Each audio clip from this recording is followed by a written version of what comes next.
Namaste everyone. Very warm welcome to Satsang today. Guru Sri Moji Ji ki Jai.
Continuing the Ashtavakra Gita, chapter 2, verse 9, says, "The mirage of the universe appears in me as silver appears in mother of pearl, as a snake appears in a rope, as water appears on a desert horizon, as a pot returns to clay, a wave to water, a bracelet to gold, so will the universe return to me. I am wonderful indeed. I am wonderful indeed, beyond adoration. I cannot decay, nor even die. Though God and all the universe should perish to the last blade of grass. I am wonderful indeed, beyond adoration. Even with the body, I am one. I neither come nor go. I am everywhere at once. I am wonderful indeed, beyond adoration. I am astounded at my powers. The universe appears within me, but I do not touch it. I am wonderful indeed, beyond adoration. I am everything thought or spoken and have nothing. In reality, knowledge, the knower, and the knowable do not exist. I am the transparent self in which, through ignorance, they appear. Very nice. This is Janaka continuing. After he comes to the recognition of his reality, then he's sharing from there. Is that the universe, the mirage of universe appears in me as silver appears in mother of pearl, as a snake appears in a rope, as water appears on a desert horizon. So this mirage of the universe appearing in you see, this often is also misunderstood. It feels like everything is appearing within me, but I have a limited boundary. So all of this is happening within my body or within my mind. You see, it is not that. What is the me within which everything is appearing? What is this space? And everything that the sage is saying must be verifiable. You must be able to check that as your reality right now. So this, everything is appearing within me. It can be very much a struggle for many because they can feel like, but I am here and you are there, or I am here, the world is there. But suppose you did not have this boundary of this is where I am. Suppose this boundary was just made up. Suppose till it becomes your seeing, or as we are contemplating this verse. Just see that if these sensations that we call the body was not really a boundary to anyone,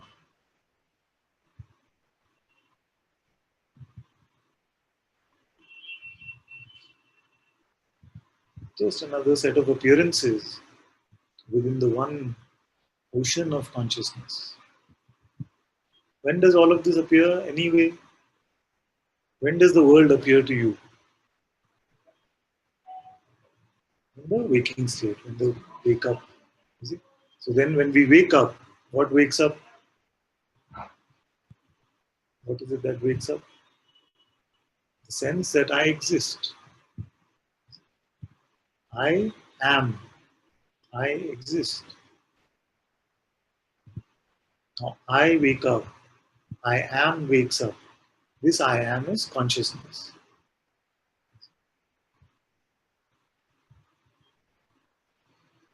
We don't need to make a distinction between any states. If there is phenomena appearing, you see, then I am must exist. Our existence is there. Have you ever had a phenomenal experience without your existence, without you existing? So this sense I am wakes up. And a multitude of sensations, energies, they also start to appear. Now, within these energies, there are two energies, two sets of energies. One is these energy constructs that we call the body, which is what? A set of energetic sensations that we experience that feel that they are so intimate. And the other is the visual sensations, visual perceptions that we see as the body. So this we call the body. Then there's another energy construct, which is like a voice, which is speaking. The voice in our heads, which we call the mind. Now, without listening to what this voice is saying, even the distinction that I am this body is not me.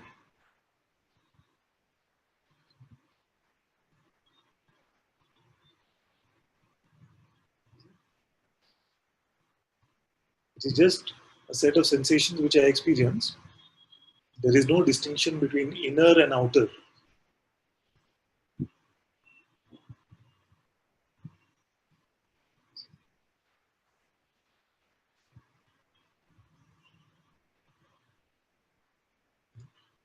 Then, as the voice of the mind comes and it is telling you that you are something,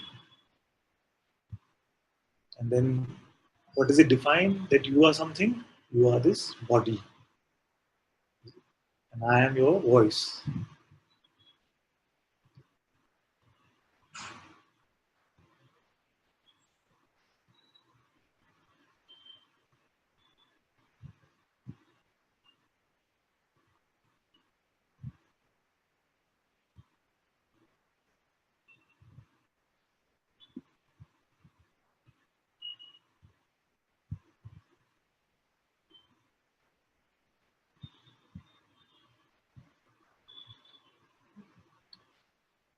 Just like this.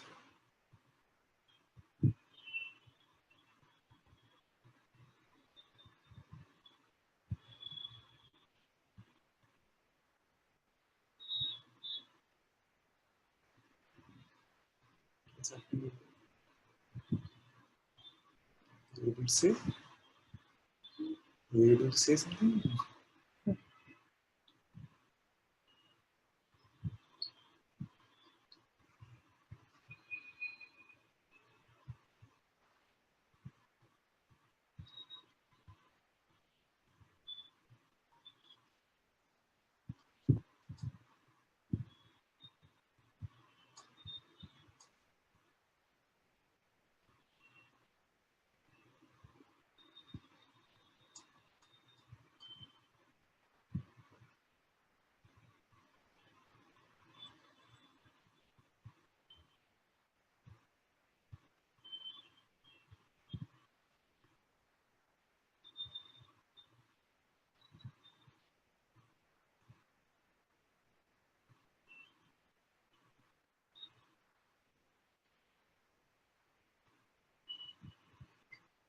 So within this entire set of sensations. The mind takes a particular group of them and says, "This defines you."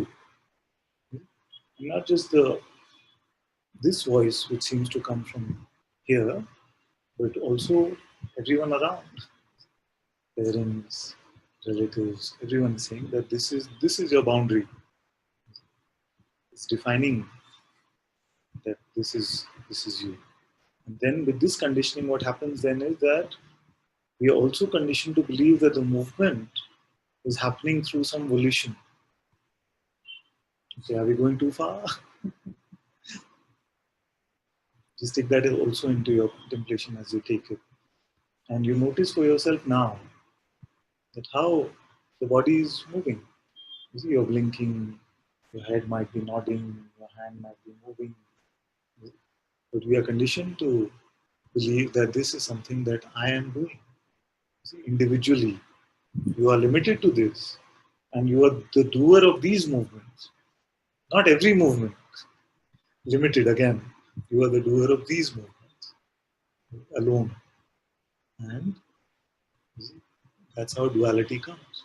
You are a limited entity and you are responsible for only the movement of this particular appearance called the body. But without condition, you will see that we don't have this interpretation, we don't have this judgment. Everything is just happening, moving in its own way. Whether we call it happening on its own or happening as the will of consciousness or God doesn't really, it's just terminology.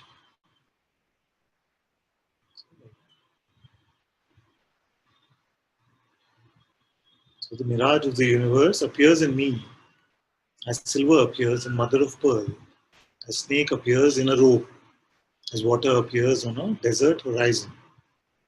So we've talked about this earlier in great detail where it is just an apparent separation, it is just an apparent existence. Nothing really happened. Just as when there is not enough light, it can seem like there is a snake, but actually there is just a rope.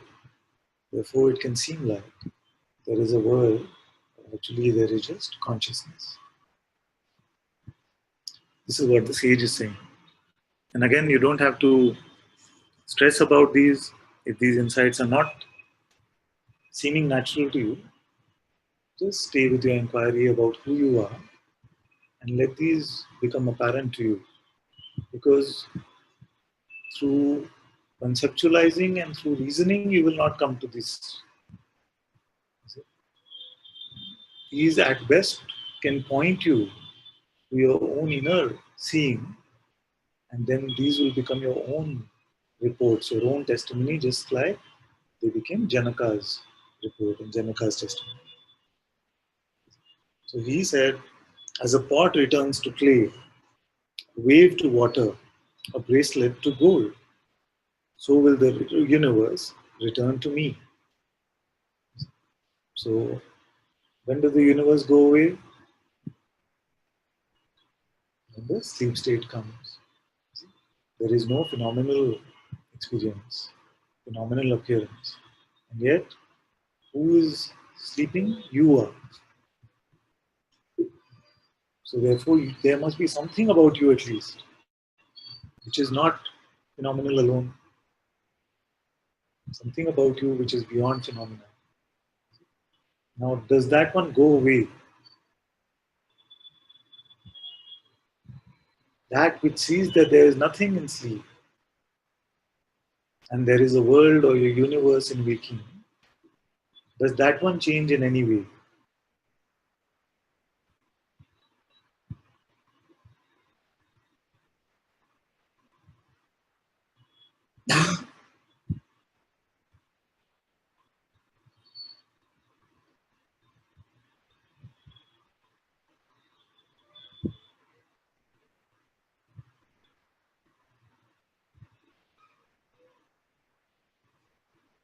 If you're carrying the monkey of a me on your back,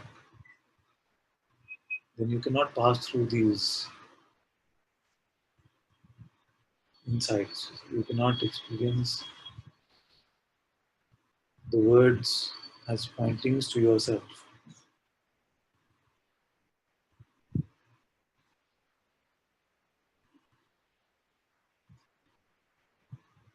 Because the most beautiful scripture might be shared, but your mind might still be going, what's in it for me? What's in it for me? What's happening to me? This me, we carry it on our backs. And the words of Ashtavakra will sound like just trouble actually. You have to taste them from another space.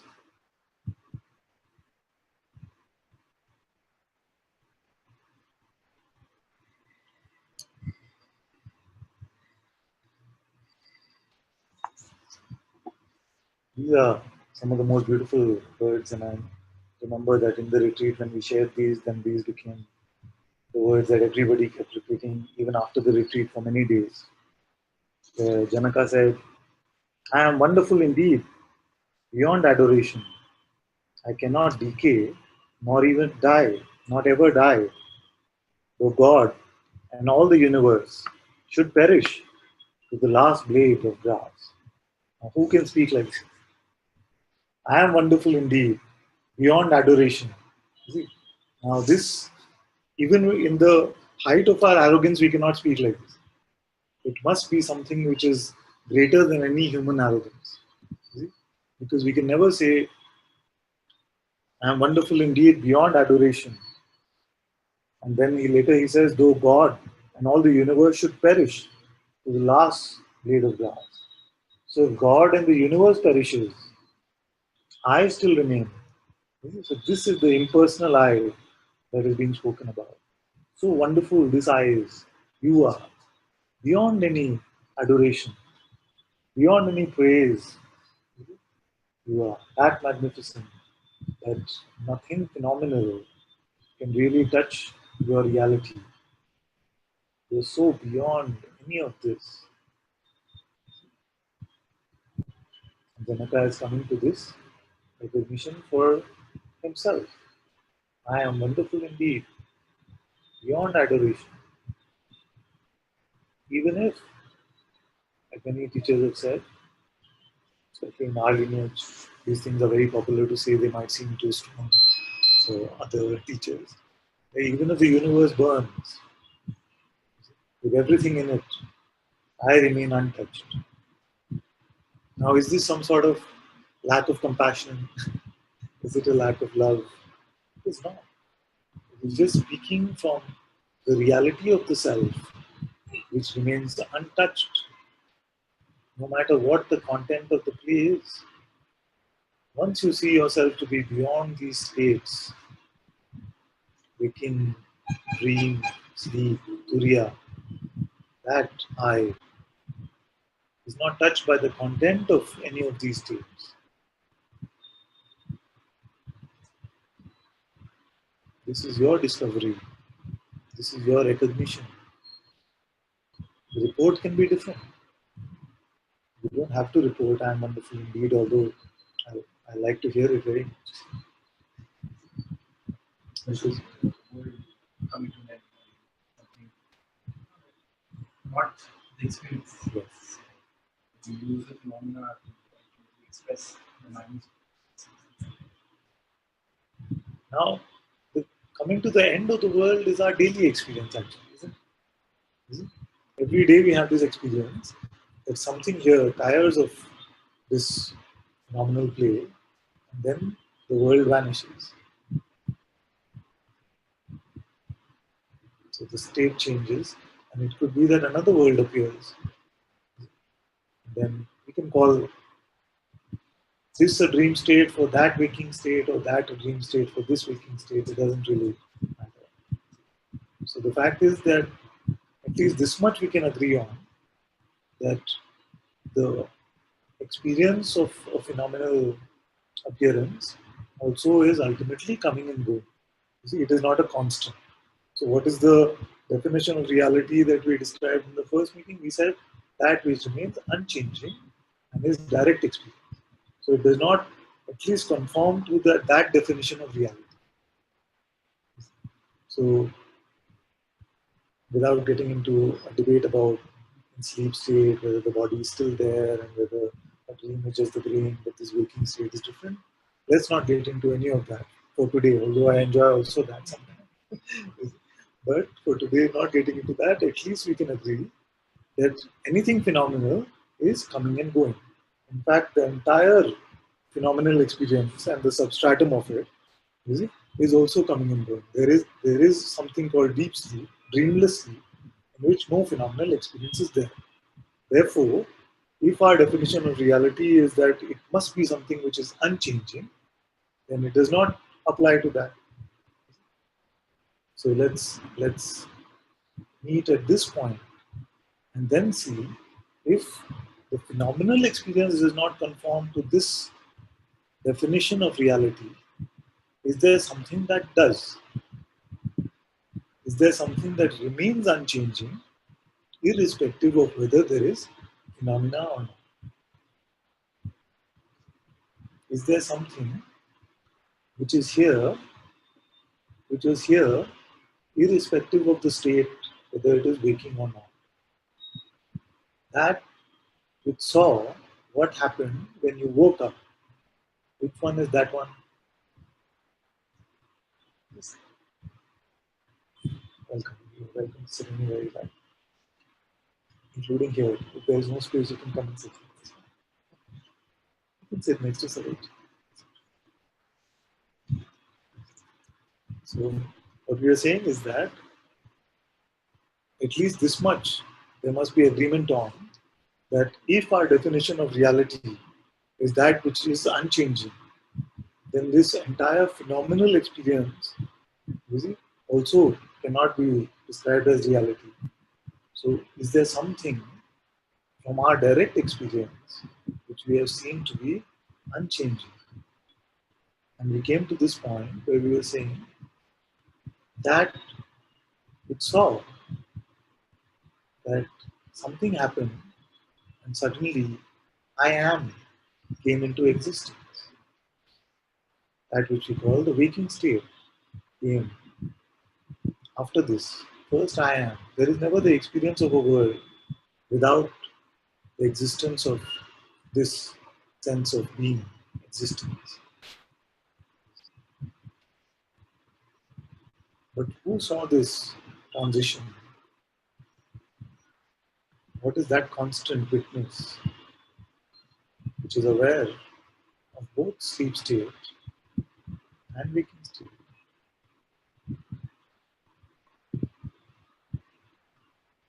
Who is the witness of all phenomena right now?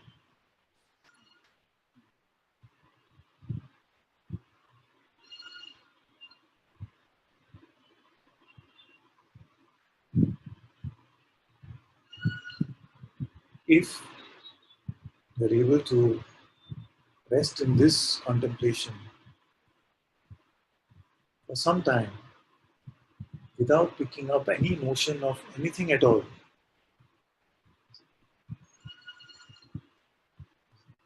then you are very, very open to the direct recognition of the self. Let's remove the if. You are ready for this contemplation. Who is it that witnesses all phenomena? Is that itself phenomenal? Remain in this contemplation without picking up inference, any notion of anything, any judgment, no past, no future, nothing at all.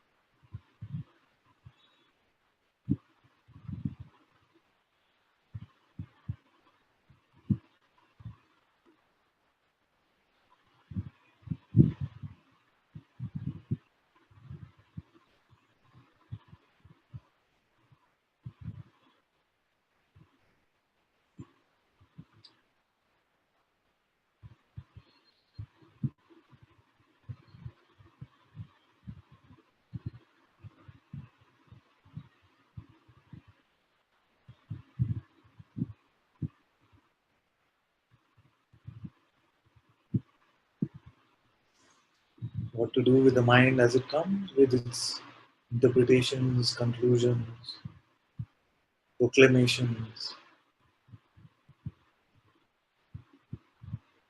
Nothing. Just let it come and go. What witnesses even that?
Whatever might be the content of the world, you are the witness of it.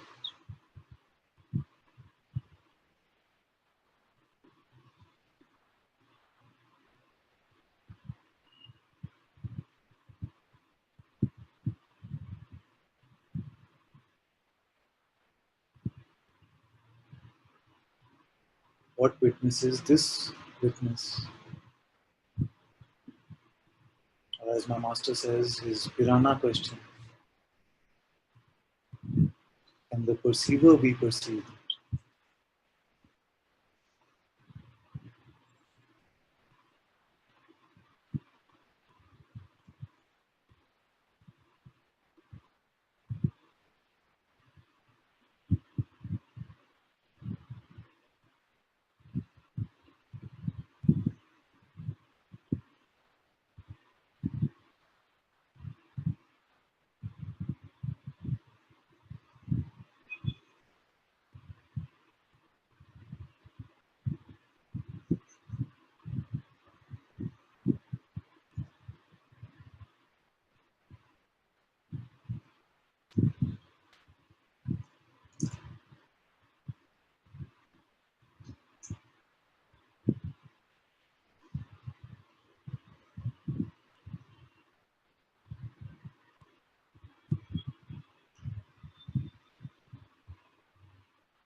that which is aware of even your existence.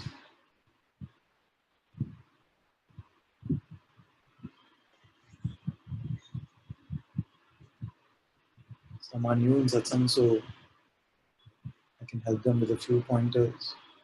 Sometimes the question of existence, of being itself, can seem a bit confusing. So just to make it little clearer what we are talking about, I ask you, can you stop being? Can you stop being? Let's try it. Let's try to not be. If you try to not be, you see that, what is he saying? I just exist. I can't help my existence. The mind will come with some answers. Okay, but when I go to sleep or when I die, then I won't be. We're not talking about the future. Just now. Can you not be? Can you not exist? So this existence, is it effortful or effortless? To exist is effortless. So this effortless existence becomes so apparent when I reverse the question. Because if I ask you, can you find your being? Find this I am. It can seem a bit confusing. It was confusing here also. So but when I say, can you not be? Just don't be. For a second, don't be. Try not to be. I can't help it. I just am. This existence. Who is aware of this?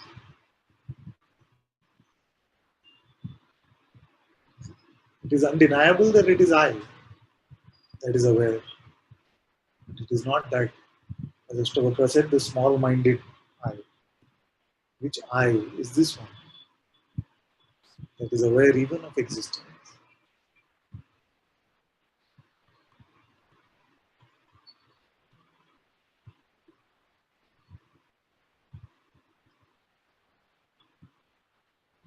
With no inferences, with no conceptual knowledge.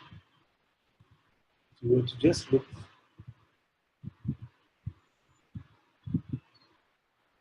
with no spiritual concepts also, nothing, empty of anything that we think we know, empty of all conclusions. Just rely on your inner seeing. What is aware of my being, of my existence?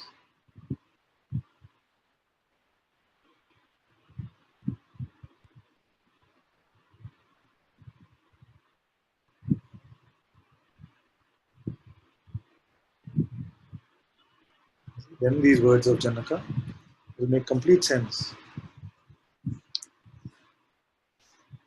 I am wonderful indeed, beyond adoration. I cannot decay nor ever die. The God and all the universe should perish to the last blade of grass. I am wonderful indeed, beyond adoration. Even with the body, I am one. I neither come nor go. I am everywhere at once. See, so what is he talking about here? It can seem like the body has been made the villain in much of spirituality. Look in all the various traditions throughout the world. Many times it is this body, body, body, which is the problem. But now the recognition is, but with or without the body, even with the body, I am just one. No separation really came. It is only the apparent separation that happened. It's like the snake in the rope.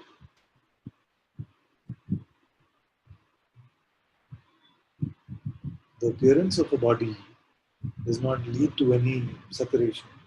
It is only the identification, the attachment, which makes it seem like there is a separate entity. See? That's why the sage says, even with the body I am one.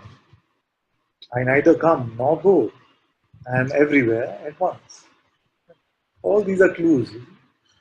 All these are clues. So I'll tell you a story. Day before last night,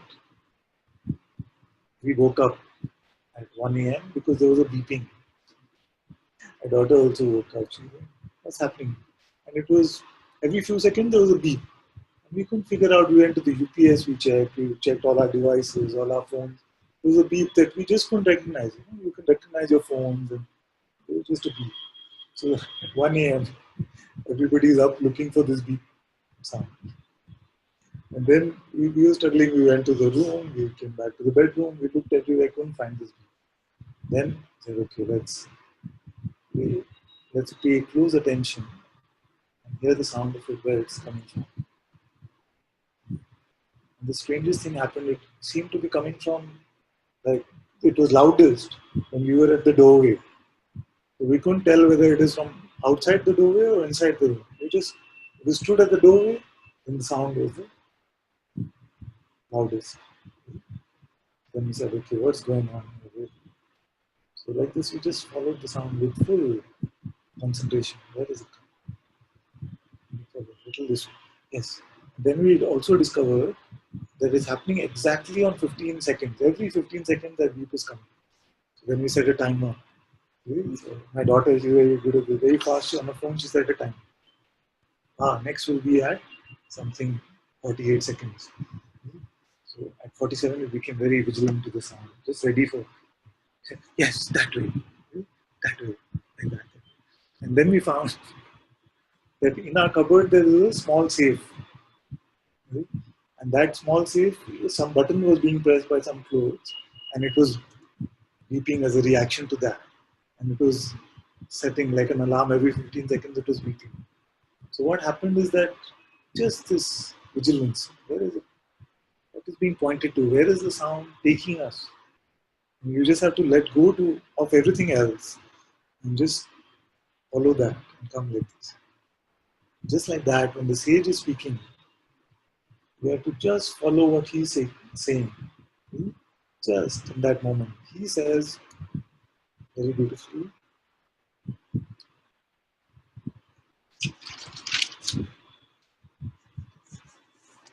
I neither come nor go. I am everywhere at once. So what can we find?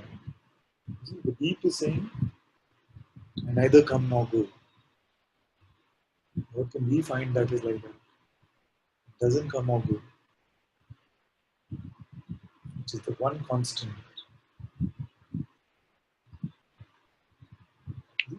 In that way, then you can do like a neti. The world appearance comes and goes. The body constantly changing also comes and goes. Thoughts, they come and go. Emotions also come and go. All experiences come and go. And what is left? My being, my existence. Now, one thing we can say about it, that as long as there is a world, there is a universe, this is the constant. Everything in the universe or the world also comes and goes, but as long as the world appearance is there, this is the one constant. Therefore, at least this being is the one reality as far as our waking state is concerned. Therefore, this consciousness is the God, is the deity of the waking state. Don't worry about the word so much. Consciousness is there. It's the one constant where everything else seems to be moving and changing. This being seems to be the one constant. And this actually, this much is enough in spirituality. To come to this I am that I am. I am this one constant which doesn't come and go. This being. Without location. Yeah? Without any location. Yes, you have to check. Is it contained in location? Or is all location contained within it? See, many times I find that I just give the answer and that takes away from your own contemplating it. So when you look, does it have a location in space? Does it have a form? Does it have a location in time? Duration? All the clues are there with you. You cannot stop being. Your being is effortless. And this being is the one constant in this ever changing world. All this is there with you. Now you have to just look and see if this is in resonance with your own experience.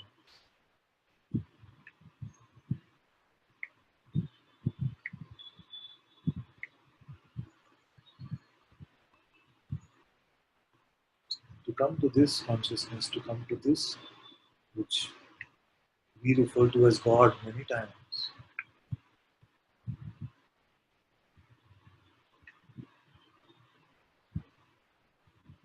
is just to follow these words,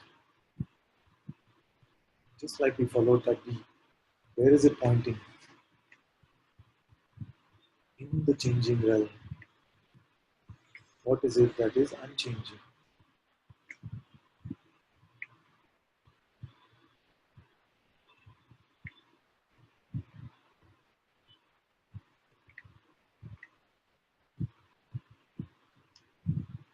All the clues are there.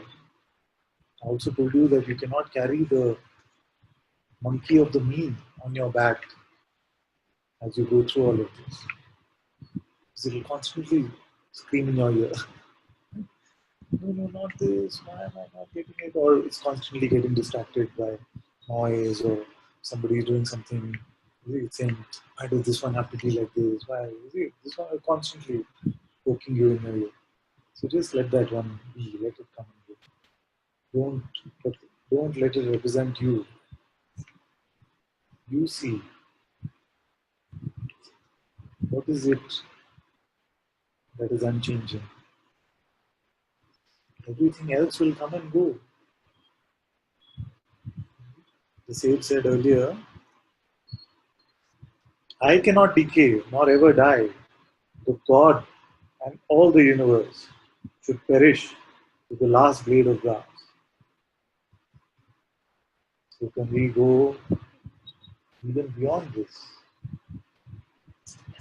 Say, even this being is something that woke up, that wakes up and dissolves back into the reality of what I am. What is it that I really am?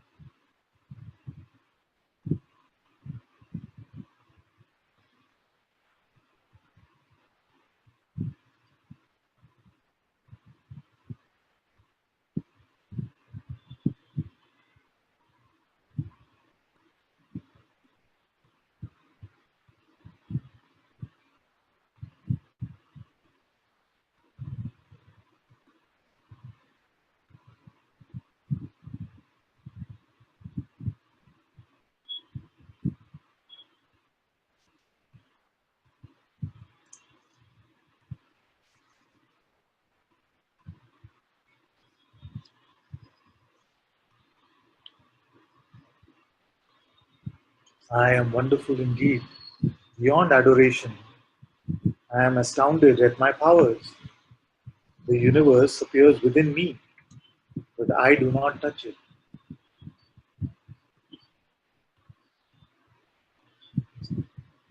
That's why so many times I say that I'm not so concerned about healing or miracles, all of these things, because so all of this is itself so miraculous.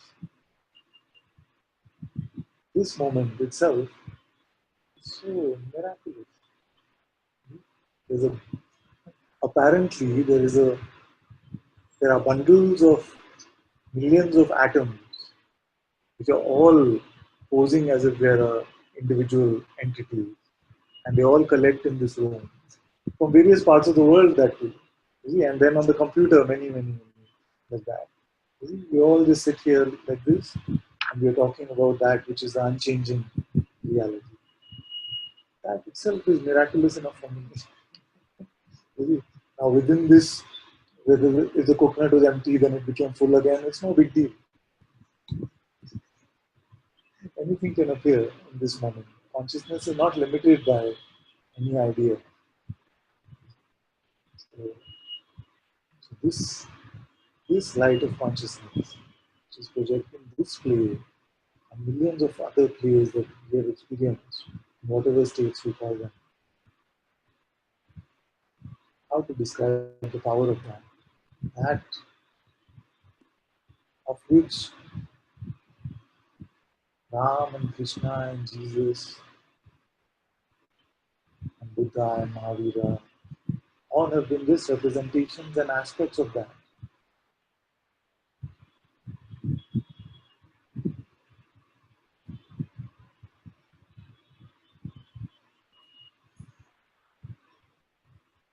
That is my very being, my very existence has been this, that of which time and space is nothing but toy things. This play of light and sound is nothing but its entertainment. This creator of all of this, the enjoyer of all of this, the experiencer of all of this, is just an aspect of my own self.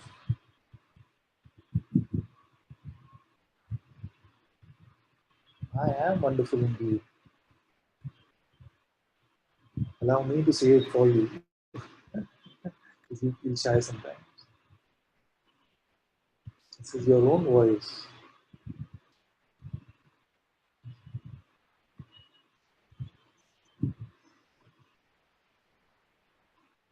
That for which billions of centuries and billions of lifetimes is nothing but a blink of an eyelid. Time and space, for which have no meaning except joy, except play, except entertainment.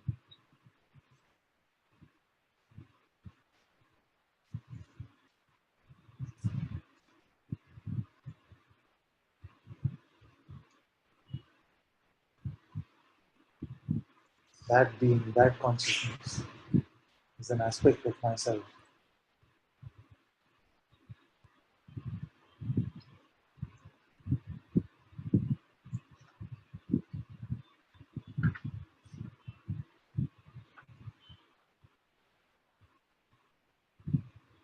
That which no words can truly describe.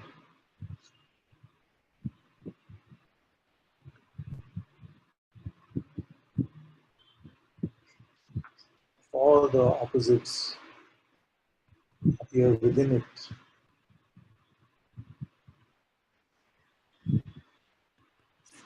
in service to that consciousness, to that being. That I am.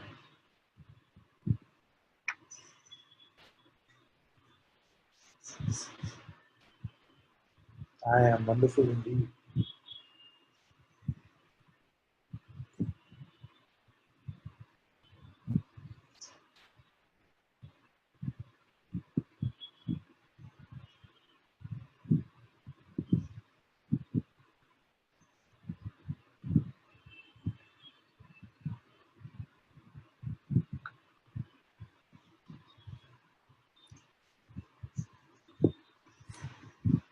I am astounded at my powers. The universe appears within me, but I do not touch it. I am wonderful indeed, beyond adoration. I am everything, thought or spoken, and have nothing. Everything is me, everything is I am, and yet I hold on to nothing because all is one, all is myself, my being. All that is spoken, all that is thought, even this mind is an aspect of my own being.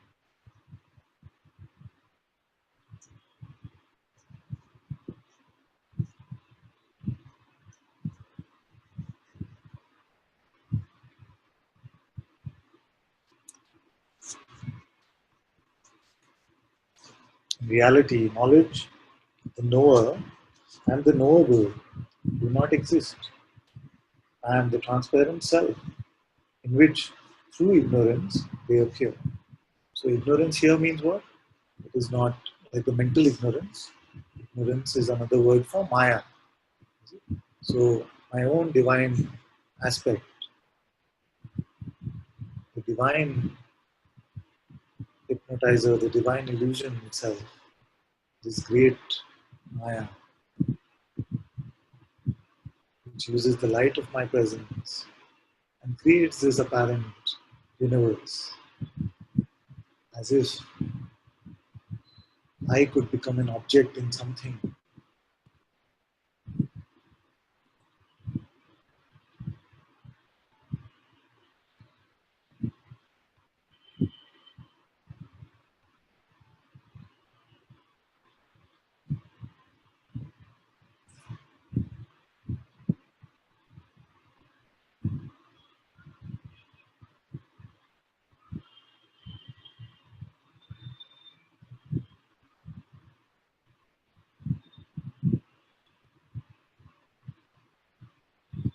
So, in this divine play, in this divine manifestation,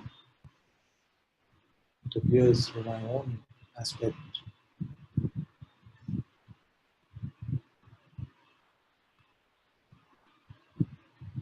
But I cannot be bound by any of this.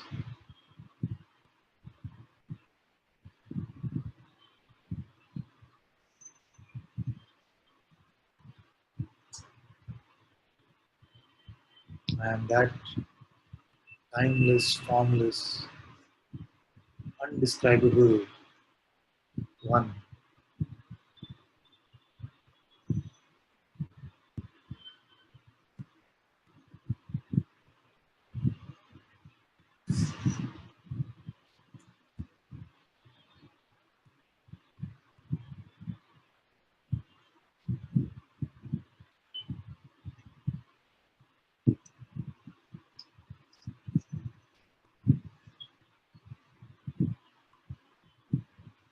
Trying to get to me with your mind is like shooting at the moon with an arrow.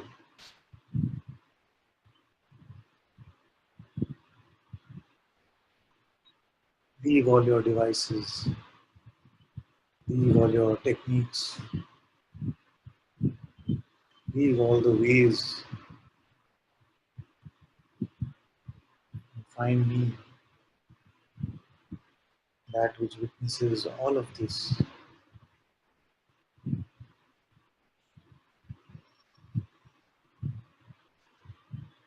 Here we meet as one,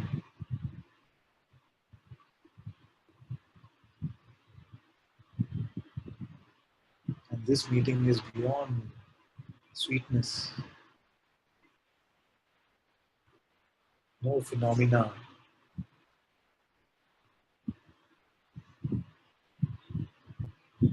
can match this meeting, communion.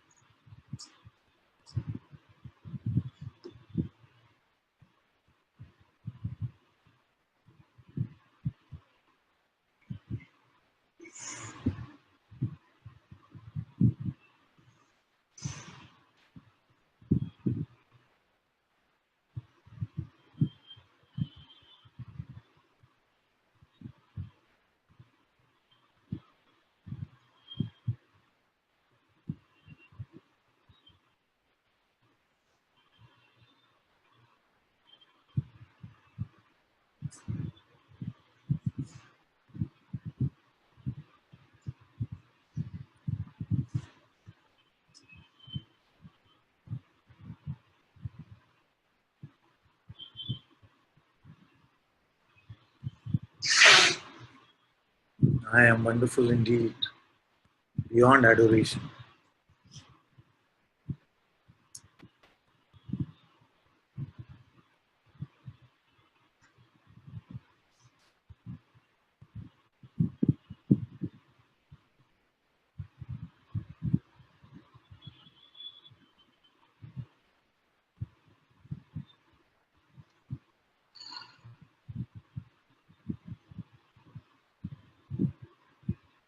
Maybe two more verses before we close.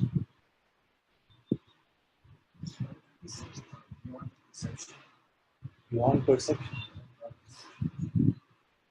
And yet, perception is about what?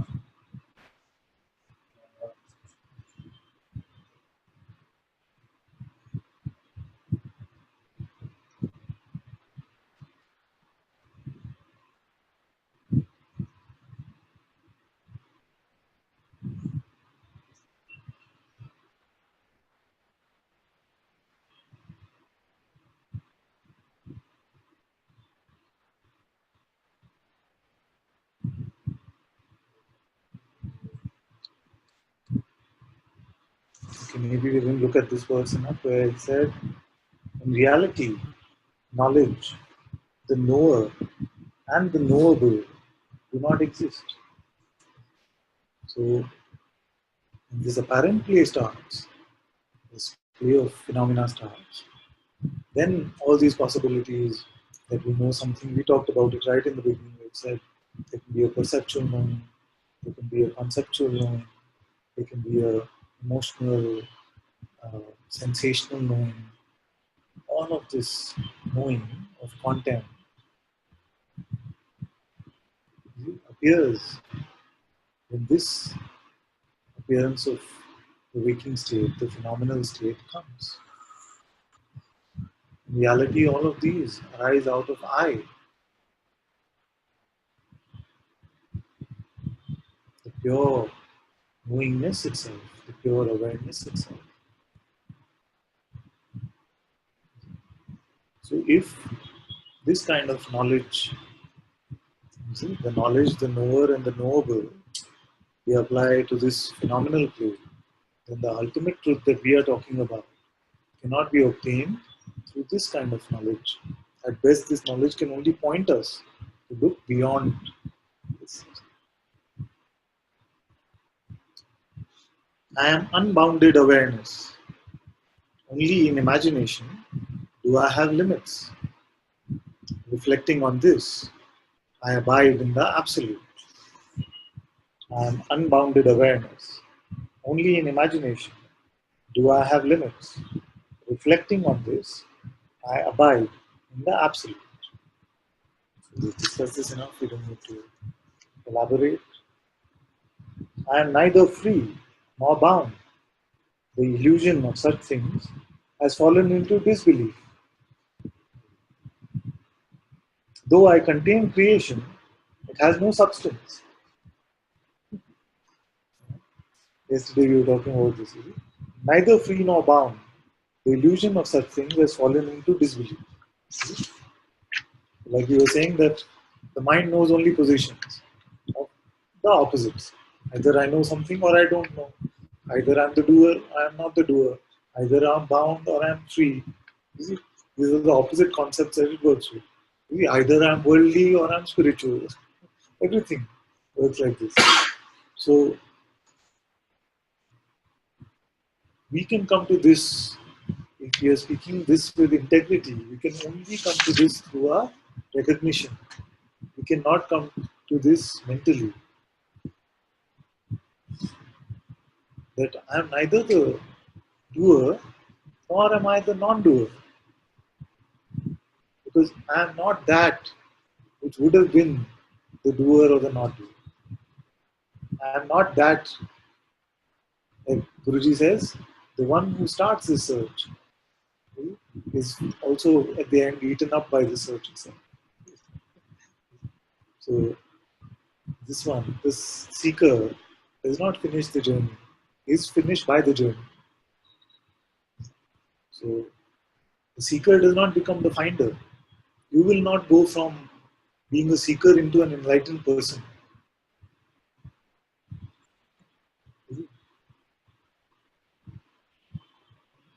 There is no such thing as an enlightened person. It is the recognition that there is no person. Then that aspect of consciousness plays in that way, where that belief in individuality has fallen away. What did the sage say? Fallen into disbelief.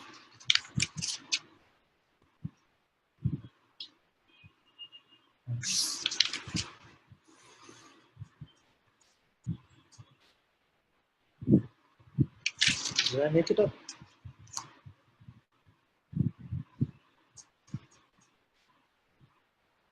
Where that verse? I am neither free nor bound. The illusion of such things has fallen into disbelief. The illusion of these play of opposites, the illusion of having a individual position, you see, this comes into disbelief. And you notice that everything that the mind is saying is trying to sell you a reference point to yourself, a position about yourself. And once you start to see this, then all the needless debates, the needless arguments, the needless position taking, it just falls into disbelief. You can do it for fun, but there's no seriousness about it. Because truly you come to the seeing that I cannot speak anything which is really true. But there's nothing true in that way in the phenomenal realm at all. All our positions, which the ego has been using as crutches, then they're thrown away. They fall into disbelief. So what is this? Very beautiful, because what is the meaning of thrown away? Not something physically has to be done, nothing has to happen, just it falls into disbelief. That which we falsely believed ourselves to be, that is fallen into disbelief. The pretense has fallen away inside. So it is the belief itself is the pretense. The belief is what? The power of consciousness to pretend as if it is something limited in some way. The power of belief itself is that. The power to identify with the mind is that power of the unlimited consciousness. Why does it have this power? Because the mind can come and say, it would be so much easier if just this power itself were not there. But if that which is everything must also contain everything, including the power to believe that it is less than everything.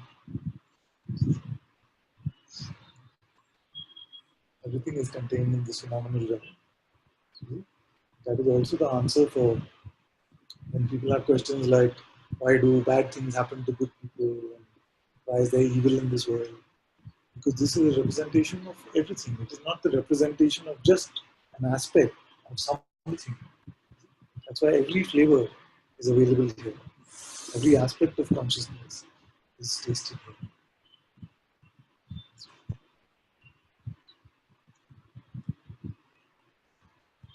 Having seen for certain that this universe,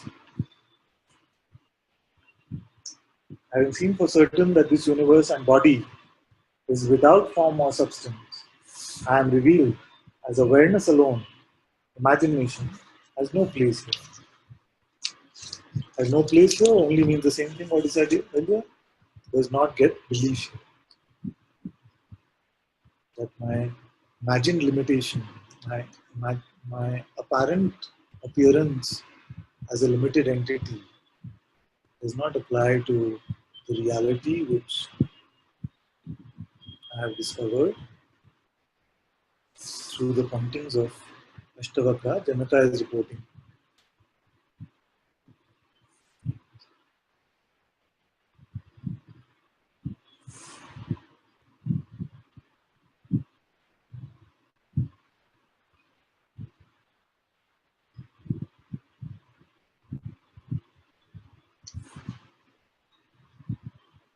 Vidya asks a good question. She says, the falling away of identity cannot be willed.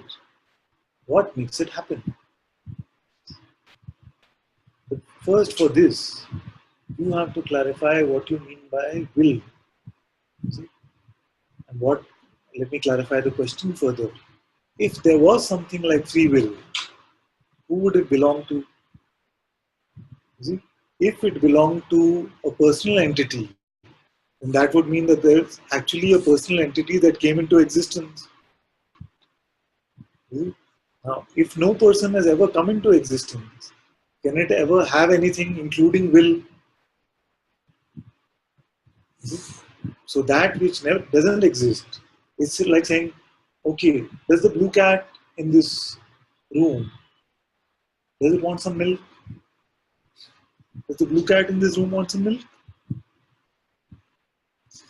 You will say, there is no blue cat. Is it? Like that. So how can that blue cat have the will? Suppose, does the blue cat want to go outside the room? What is the will of the blue cat? You say, what's he talking about? There is no such thing. Is it? In the same way, when we say, does the person have some will? We have to first find if there is such a thing like a person. Or is it just an idea like the blue cat? Is it? So this was the first option. Who could have will? Is it? So when we say it cannot be will, then we actually might mean that yes, it cannot be will from a personal perspective. Why? Because no person ever actually came into existence. There is no such entity here. Then you might say, okay, cannot be will. From which perspective? What is the next perspective? You can say will of consciousness. Now, everything we have seen that happens in the light of this consciousness, when I am, then this apparent play appears and all the movements in this apparent play happen. Now, all of this is what we can say is the will of consciousness. Why the play happens cannot be defined. Even this is not an answer which matches up to some standard of truth. Like everything is the will of consciousness. We say it because we find only consciousness is here. Therefore, all that is happening, and because we see the design and the pattern and everything that is happening, say who is the doer of this must be consciousness. Therefore, who must be willing it is consciousness. That's why surrender works.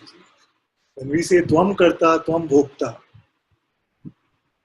I am not the doer nor the experiencer. You, God or Guru, consciousness, is the one doer and the one experiencer.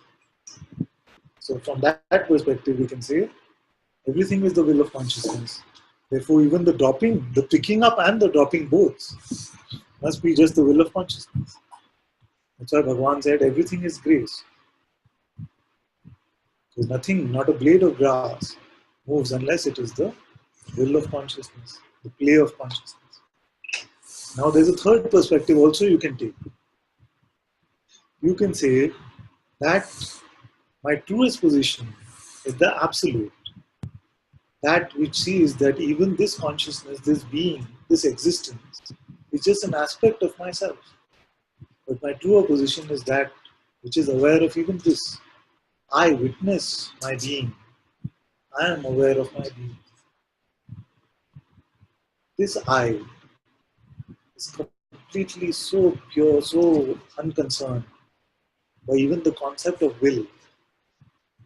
Yet everything comes from within it.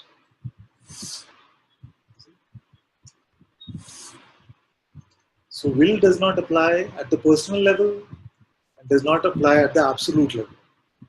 It only applies at this level, which is the level of consciousness. So what makes it happen is that which makes everything happen, which is consciousness itself. Makes everything happen to whom? To itself. Because nobody else has been found here. In fact, so much so that now, except Vedika once, and she also didn't present the person, she said, but it is a possibility that one day you might actually find this person and bring him to you. Because there's a $1,000 cash prize for any of you who can present a person to me and say, here it is, here is the person. Do you remember this? She said to me one day, you always have a fresh perspective on things. She said, okay, fine, I don't find it now, okay, fine. But can you conclusively say that no science, nobody will ever discover a person? I enjoyed that very much, and that's why it stayed with me. So basically the point is that this is a mythical entity, just like the blue cat.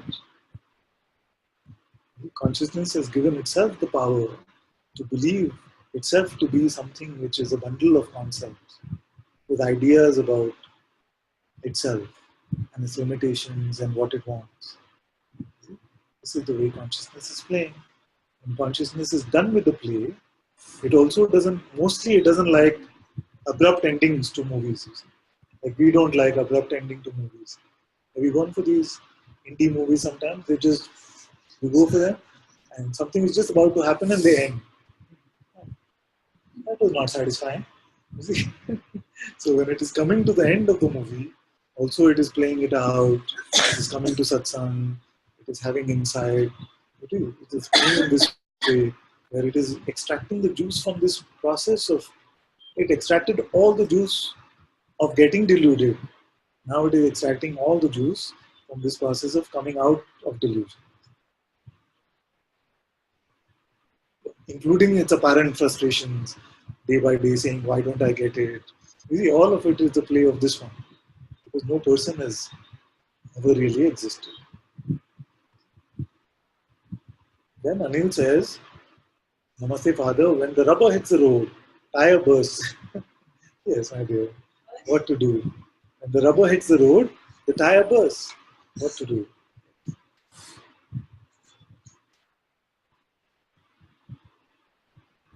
We have looked at this. In fact, the reason why we have satsang every day, we collect in this way, we sing Guruji's Aarti, we do the Ram chanting, it's because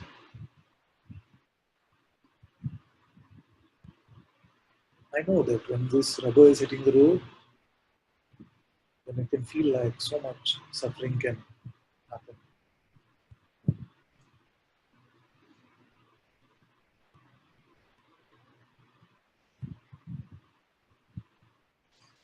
So I can just every day remind you that you are not the tire which is bursting, and you are the witness of that. But when it feels like you are that tire which is bursting, you are that tire which is hitting the road in this strong way, I know that when strong events happen, then it feels like it is true. And that is why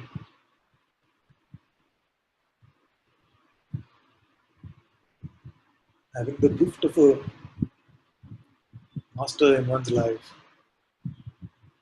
is the best gift that we can have. So just like a child, when you scrape your knees, the master will tell you that everything will be all right. You are beyond this. Like I used to tell my children, but that let me see for how many minutes this will last. And I will take a bet with my daughter when she was in some sort of pain. I would say, okay, Beta, I have a bet with you that in 15 minutes you won't even remember which hand was paining.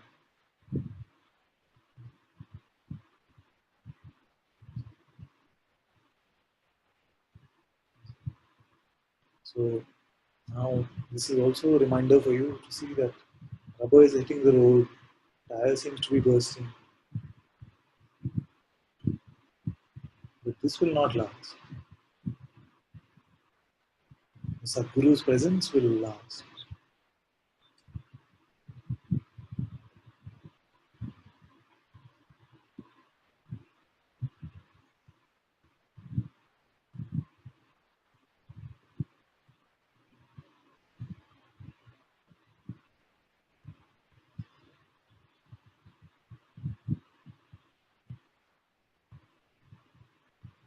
It can seem like when these times of suffering they come, it can feel like, but I've suffered forever. You say it cannot last. See?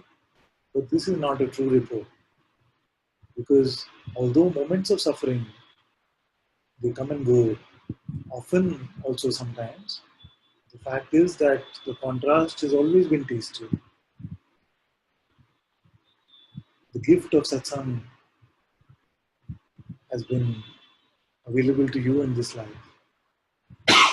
You had the joy of being Also in the physical presence of Guruji, how many have had this gift in their life? So in this time which the mind can say has been only full of suffering, the greatest gifts have also come to you.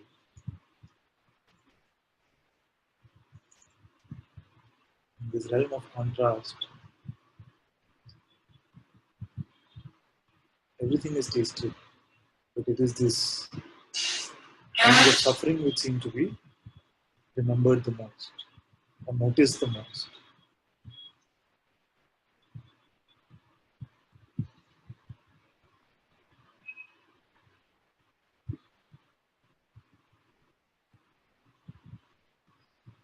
So when the rubber hits the road, then that which has been truly digested comes to our aid.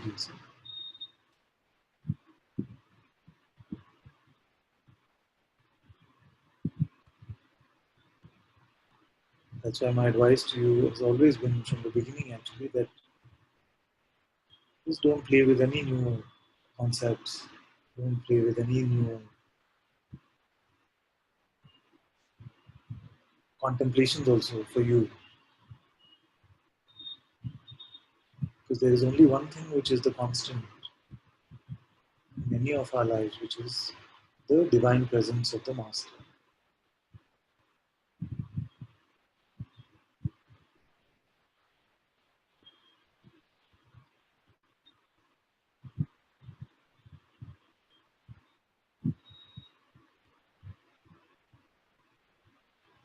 Hang on to the feet of the Master like a child and hangs on to the mother's womb when it is scared. And sooner or later you will come to this discovery that everything has always been taken care of.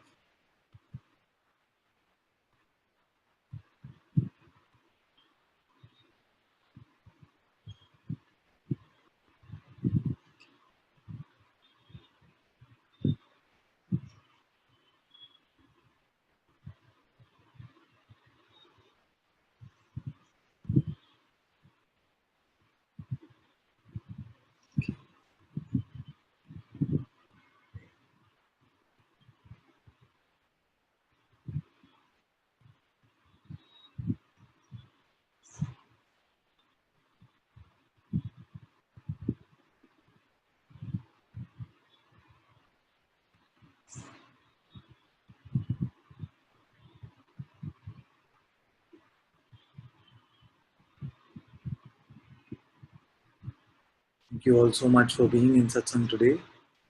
Satguru Shri Muji Ji ki Jai. सद्गुरु श्री अनंत जी की Jai.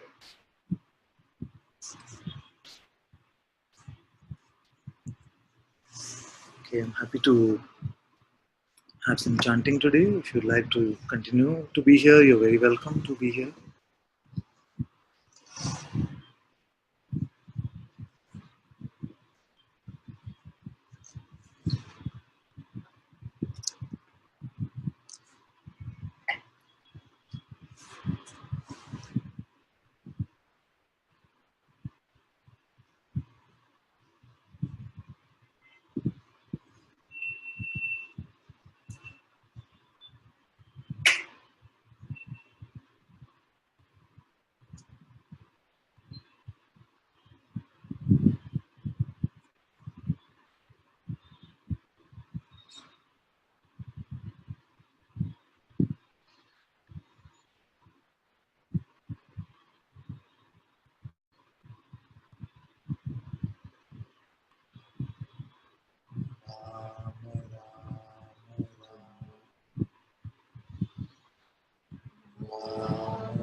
Rama Rama Rama Rama Rama Rama Rama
Rama Rama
Om Shanti Shanti Shanti.